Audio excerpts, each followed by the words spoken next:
이웃나라 일본에서는 세 번째 코로나19 긴급 사태가 오늘부터 시작됐습니다. 일본 정부는 2주 남짓한 긴급 사태 기간 감염을 최대한 억제하겠다고 밝혔지만 하루 신규 감염자가 5천 명을 넘어선 상황에서 기대만큼 효과가 나타날 수 있을지는 불투명합니다.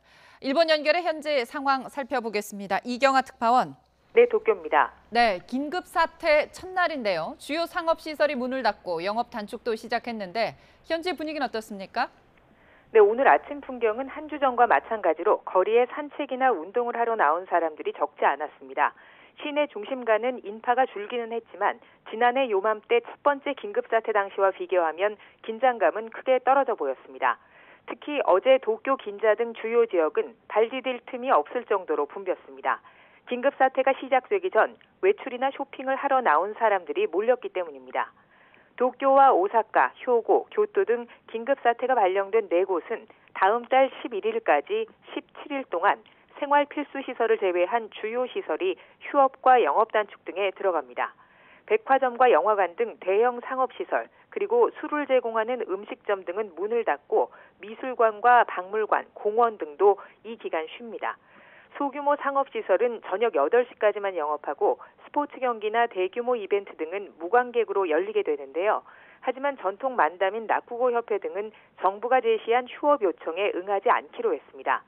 또 이번 주말부터 긴급사태에 들어간다는 사실이 뒤늦게 결정돼 관람객들에게 미리 공지하지 못했다며 일부에서는 공연을 강행하는 등 혼란도 이어지고 있습니다. 일본에서는 연중 최대 연휴인 골든위크가 다음 주 29일부터 시작됩니다.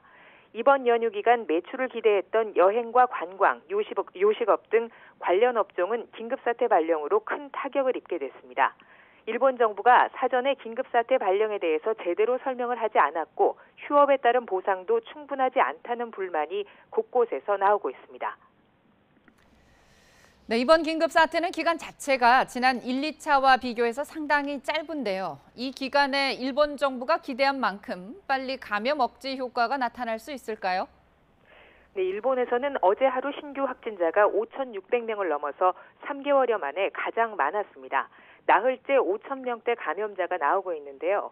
이 중 절반이 도쿄 등 이번에 긴급사태가 발령된 4곳에서 나와서 이 지역의 감염을 억제하는 것이 관건입니다. 어제 870여 명이 확진 판정을 받은 도쿄의 경우 이 수치가 100명 이하로 내려가야 긴급사태 해제 요건이 됩니다. 물론 신규 감염자 수 외에도 병실 상황 등 여러 기준을 일본 정부가 종합적으로 판단해 해제 여부를 결정하게 되는데요.